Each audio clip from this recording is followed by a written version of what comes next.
हमारा पहला प्रश्न है, टेरेस खेती निम्न में से किस प्रकार की भूमि पर की जाती है? तो टेरेस खेती के बारे में बताना है कि किस प्रकार की भूमि पर की जाती है, ठीक है? तो देखिए, टेरेस फार्मिंग या सीढ़ीनुमा खेत, ठीक है? ये दोनों एक ही चीज़ है, टेरेस फार्मिंग या सीढ़ीनुमा खेत। ये पहाड़ी या पहाड़ियों की ढलानों पर की जाती है, ठीक है? तो कहाँ पर होता है? ये पहाड़ी क्षेत्रों में इस प्रकार की खेती की जाती है, ठीक है?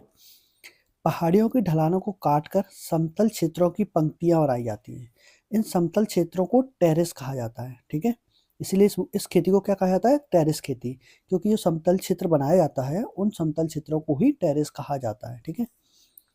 ये टेरेस सीढ़ी के चरणों जैसे दिखते हैं, ये स्टेप के रूप में दिखते हैं, ठीक है? टेरेस फार्मिंग से पहाड़ी क्षेत्रों में कृषि योग्य भूमि की मात्रा बढ़ती है या भूमि तैयार की जाती है। टेरेस फार्मिंग से मिट्टी का कटाव कम होता है और जल संसाधनों का संरक्षण होता है, ठीक है? तो समझ गए ये किस तरह की खेती होती है? इस तरीके से होती है सीढ़ी-नुमा। एक सीढ़ी, उसके ऊपर से दूसरी सीढ़ी, फिर इस तरह के सीढ़ी-नुमा खेती करके ये की जाती है। तो इससे क्या है, मिट्टी का कटाव भी कम होता है और फसलों को कम पानी की आवश्यकता पड़ती है, तो जल संसाधनों का भी संरक्षण होता है, ठीक है? चलिए अब आंसर देख लेते हैं। तो टेरेस खेती निम्न किस प्रकार की भूमि पर होती है? तो ये किस तरह की होती है? पहाड़ी क्षेत्रों में, ठीक है? तो कौन सी क्षेत्र भूमि पर की जाती है? पर्वत यानी पर्वतीय भूमि पर, ठीक है? तो सही आंसर क्या हो जाएगा? ठीक है, पर्वत इसका करेक्ट आंसर हो जाएगा। चलिए अगला प्रश्न देखते हैं।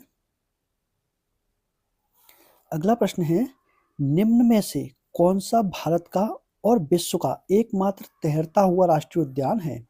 तो भारत का भी और विश्व का भी दोनों जगह एकमात्र है ये, जो कि तैरता हुआ दिखता है, पानी के ऊपर तैरता हुआ राष्ट्रीय उद्यान दिखता है, ठीक है? देखिए इसके बाद थोड़ी सी डिटेल देखते हैं। भारत के मणिपुर राज्य में बिष्णुपुर जिले में स्थित केबुल लामजाओ राष्ट्रीय उद्यान, ठीक है? क्या नाम है? केबुल लामजाओ राष्ट्रीय उद्यान। कहाँ पर है? मणिपुर के बिष्णुपुर जिले में, ठीक है? ये दुनिया का एकमात्र तैरता हुआ राष्ट्रीय उद्यान है, ठीक है, दुनिया का। और कौन सी झील में स्थित है? तो ये लोकटक झील में है। कौन सी झील है? लोकटक झील। तो यहाँ से दो प्रश्न क्लियर हो गए। एक तो लोकटक झील कहाँ स्थित है? तो मणिपुर में। और केबुल लामजाओ राष्ट्रीय उद्यान कहाँ है? तो वो कहाँ पे है? लोकटक झील में, ठीक है? ये इसका एक अभिन्न अंग है। इसकी स्थापना 28 मार्च 1977 को हुई थी, ठीक है? इसे स्थानीय रूप से क्या कहा जाता है? फुमदी कहते हैं। तो अगर पूछा जाए कि स्थानीय रूप में क्या कहा जाता है, तो इसका करेक्ट आंसर क्या होगा? फुमदी, ठीक है? यह ब्रो एंटेलर हिरण, पांडा, जंगली सुअर, लार्ज एंडिल सिवेट, एशियाई golden cat, bamboo rate, Gadur और अन्य मछलियों जैसे और उभयचरों का घर है, ठीक है? मछलियों जैसे अन्य उभयचरों का घर है। उभयचर मतलब जो पानी में भी रह सके और स्थल पर भी रह सके, उनको क्या बोलते हैं? उभयचर कहा जाता है, ठीक है? यह भारत सरकार और मणिपुर सरकार का संयुक्त रूप से संचालित किया जाता है, ठीक है? तो ये जो राष्ट्रीय उद्यान है इसको भारत सरकार और मणिपुर सरकार मिलके संचालित करती है, ठीक है? वैसे तो ये राष्ट्रीय उद्यान ही है, ठीक है? राष्ट्रीय उद्यान का जिम्मा केंद्र सरकार या भारत सरकार के पास होता है, ठीक है? लेकिन इसको केंद्र सरकार और मणिपुर सरकार दोनों मिलकर संचालित करती है, ठीक है? तो आप प्रश्न देख लीजिए। प्रश्न है, निम्नलिखित में से कौन सा भारत का एकमात्र तैरता हुआ राष्ट्रीय उद्यान है? तो तैरता हुआ कौन सा है? तो उसका करेक्ट आंसर क्या हो जाएगा? ये कीबुल लामजाओ राष्ट्रीय उद्यान। कहाँ पर है? मणिपुर में, मणिपुर, ठीक है? कीबुल लामजाओ राष्ट्रीय उद्यान।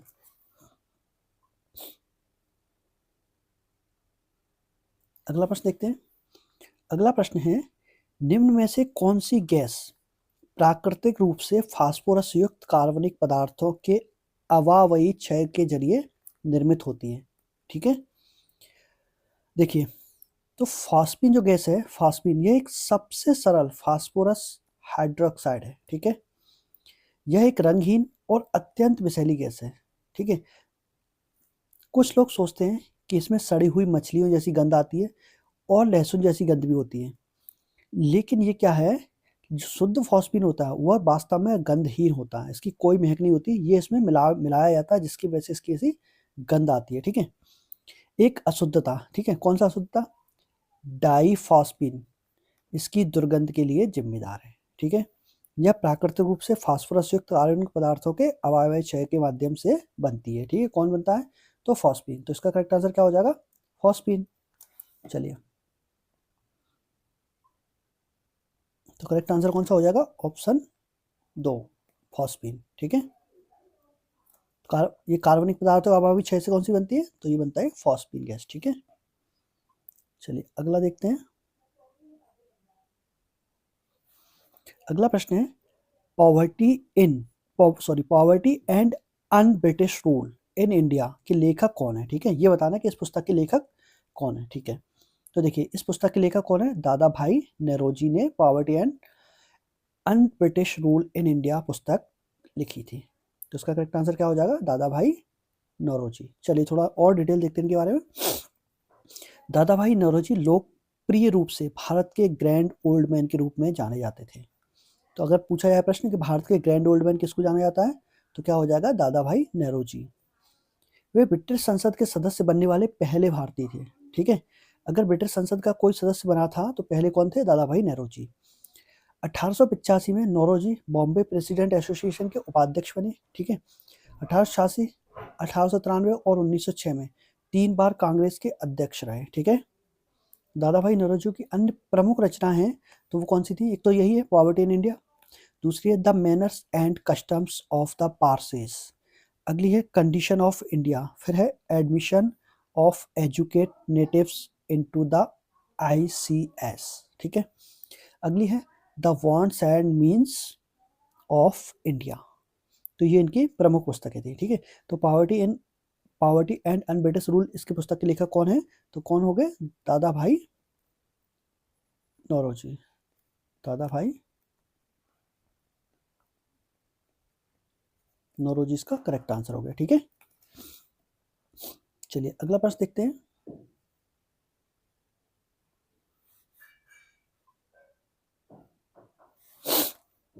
अगला प्रश्न है इंडियन ब्रॉडकास्टिंग फाउंडेशन द्वारा किसे ब्रॉडकास्टिंग कंटेंट कंप्लेंट काउंसिल यानी BCCC की प्रथम महिला अध्यक्ष नियुक्त किया है? क्या नियुक्त किया गया? अध्यक्ष, पर कौन सी? महिला अध्यक्ष। ठीक है, तो चलिए देखते हैं। देखिए इंडियन ब्रॉडकास्टिंग फाउंडेशन IBF ने जस्टिस गीता मित्तल को, किसको? गीता मित्तल को ब्रॉडकास्टिंग कंटेंट कंप्लेंट काउंसिल का नया अध्यक्ष नियुक्त किया है। ठीक है, तो पहली महिला अध्यक्ष कौन बनी है? तो जस्टिस गीता मित्तल। तो करेक्ट आंसर क्या हो जाएगा? गीता मित्तल। ठीक है, देखो न्यायमूर्ति मित्तल ने सर्वोच्च न्यायालय के पूर्व न्यायाधीश न्यायमूर्ति विक्रमजीत सेन का स्थान लिया है। तो इनसे पहले कौन थे? तो वो थे न्यायमूर्ति विक्रमजीत सेन। ठीक है, ये जम्मू और कश्मीर राज्य की उच्च न्यायालय की पहली महिला मुख्य न्यायाधीश के रूप में भी कार्य कर चुकी हैं। ठीक है, उसके बाद ये BCCC की पहली महिला अध्यक्ष भी नियुक्त हुई हैं। तो जम्मू कश्मीर में भी ये उच्च न्यायालय की प्रमुख महिला न्यायाधीश रह चुकी हैं और इसकी BCCC की भी पहली महिला अध्यक्ष रही हैं। तो इसका करेक्ट आंसर क्या हो जाएगा? गीता मित्तल। ठीक है, कौन हो जाएगा? गीता मित्तल। ठीक है, तो इसका करेक्ट आंसर क्या हो जाएगा? करेक्ट आंसर हो जाएगा 4, गीता मित्तल। ठीक है, चलिए अगला देखते हैं प्रश्न।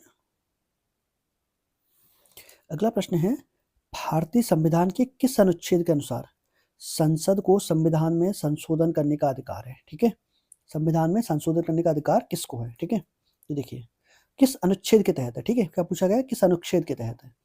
तो भारतीय संविधान के अनुच्छेद 368 के मुताबिक संसद को देश के संविधान में संशोधन करने का अधिकार है। ठीक है, यह अनुच्छेद संसद को संविधान में संशोधन करने की शक्ति और प्रक्रिया बताता है। ठीक है, भारतीय संविधान में संशोधन की प्रक्रिया संविधान की पवित्रता सुनिश्चित करती है और संसद की मनमानी शक्ति पर भी नियंत्रण रखती है। कौन? 368, अनुच्छेद 368 संसद की मनमानी पर भी नियंत्रण रखती है और उसकी पवित्रता का भी ध्यान रखती है और शक्ति और प्रक्रिया का जो निर्धारण है उसको भी 368 के अनुसार बताया गया है। ठीक है, तो क्या है? अनुच्छेद 368। ठीक है, तो इसका करेक्ट आंसर क्या हो जाएगा? अनुच्छेद 368 ऑप्शन। ठीक है, अगला प्रश्न है लद्दाख में हेमिस त्योहार तिब्बती चंद्रमाह के 10वें दिन मनाया जाता है। यह त्योहार किस देवता को समर्पित है? देखिए पहला प्रश्न तो ये हो सकता है कि हेमिस त्योहार कहाँ मनाया जाता है? तो हेमिस त्योहार कहाँ मनता है? तो ये मनता है लद्दाख में। कहाँ मनाया जाता है? लद्दाख में। कब मनाया जाता है? तो ये चंद्रमाह के 10वें दिन मनाया जाता है, ठीक है। और यह त्योहार किस देवता को समर्पित है? तो यहाँ से कितने प्रश्न बन रहे हैं? 3। कहाँ बनता है? पहले तो हेमिस त्योहार, तो ये लद्दाख में बनता है, ठीक है। त्योहार कब बनता है? तिब्बती चंद्रमाह के 10वें दिन बनता है। किस देवता को समर्पित है? इसको पूछा गया है, ठीक है। तो 3 तरह के प्रश्न बन जाएंगे। देखिए, लद्दाख में हेमिस महोत्सव भी बुराई पर अच्छाई की जीत का एक प्रतीक है, ठीक है। यह बौद्ध भगवान पद्म संभव के जन्म को समर्पित है। तो कौन किस देवता को समर्पित है? तो इसका आंसर हो जाएगा ऑप्शन ए, भगवान पद्म संभव, ठीक है। जो लद्दाख के वज्रयान बौद्ध धर्म के संस्थापक थे, ठीक है। हेमिस त्योहार तिब्बती चंद्रमास के 10वें दिन मनाया जाता है। अपने नाम से स्पष्ट है कि इस प्रसिद्ध त्योहार का उत्सव हेमिस गोम्पा या मठ में होता है। तो कहाँ मनाया जाता है? हेमिस गोम्पा या मठ में ये मनाया जाता है, ठीक है। तो इससे कितने प्रश्न क्लियर हो गए आपके कि किस जगह मनाया जाता है, कब मनाया जाता है और किस देवता के लिए मनाया जाता है, ठीक है। चलिए अगला प्रश्न देखते हैं।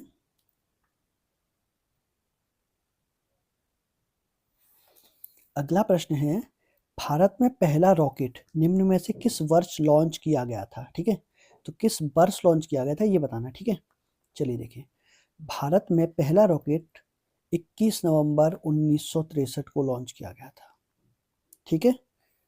और यह एक अमेरिकी साउंडिंग रॉकेट नाइके अपाचे था। कौन सा था? Nike Apache. अमेरिकी साउंडिंग रॉकेट था, ठीक है। नाम क्या था? Nike Apache. यह प्रक्षेपण केरल के तिरुवनंतपुरम के पास थुम्बा जो जगह है, equatorial rocket launching station TERLS से किया गया था। तो इसका प्रक्षेपण कहाँ से किया गया था? केरल के तिरुवनंतपुरम के थुम्बा इक्वेटोरियम रॉकेट लॉन्चिंग स्टेशन, इसका नाम है, यहाँ से किया गया था, ठीक है। इस प्रक्षेपण के साथ ही भारतीय अंतरिक्ष कार्यक्रम की शुरुआत हुई थी, ठीक है। यही पहला कार्यक्रम था जिसकी वजह से अंतरिक्ष कार्यक्रम की भारत में शुरुआत हो गई थी, ठीक है। भारत का पहला स्वदेशी रॉकेट कौन सा था?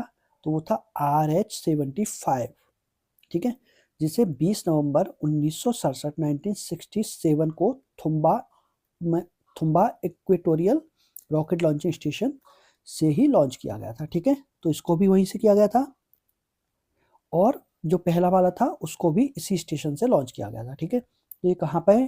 तो ये केरल के तिरुवनंतपुरम में स्थित है, ठीक है। और पहला कौन सा था? तो पहला था नाइके अपाचे, पहला स्वदेशी था RH-75। और अगर सन पूछी जाए तो 21 नवंबर 1963 को पहला और 20 नवंबर 1967 को पहला स्वदेशी लॉन्च किया गया, ठीक है। तो किस वर्ष लॉन्च हुआ? तो इसका करेक्ट आंसर क्या हो जाएगा? 1963, ऑप्शन ए, ठीक है।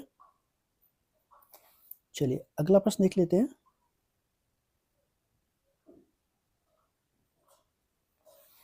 अगला प्रश्न है, the paradoxical prime minister Narendra Modi and his India नामक कथेतर पुस्तक के लेखक कौन है, ठीक है। इसके लेखक बताना कि लेखक कौन है। चलिए देखिए, तो इस पुस्तक के लेखक हैं, यह एक गैर काल्पनिक पुस्तक है। पहली बात तो ये गैर काल्पनिक पुस्तक है और ये पुस्तक है, ये राष्ट्रीय कांग्रेस सांसद शशि थरूर के द्वारा लिखी गई है। तो कौन है इसका लेखक? तो लेखक है शशि थरूर, ठीक है। इस पुस्तक में प्रधानमंत्री नरेंद्र मोदी के जीवन और उनके समय के बारे में बात की गई है, ठीक है। तो उनका जीवन और उनके समकालीन समय में जो घटनाएं हुई हैं उनके बारे में बात की गई है। यह 50 अध्यायों वाली 5 खंडों में विभाजित पुस्तक है, ठीक है। यह 26 अक्टूबर 2018 को जारी हुई थी, ठीक है।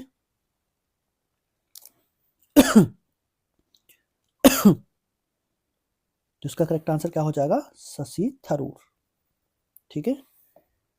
चलिए अगला प्रश्न देखते हैं। अगला प्रश्न है, अकबरनामा के लेखक कौन है, ठीक है। देखिए, अबुल फजल अकबरनामा के लेखक थे। तो इसका आंसर क्या हो जाएगा? ऑप्शन बी, अबुल फजल। तब इनके बारे में थोड़ी सी और डिटेल देख लेते हैं। अकबर के शासन का इतिहास 3 खंडों में है, ठीक है।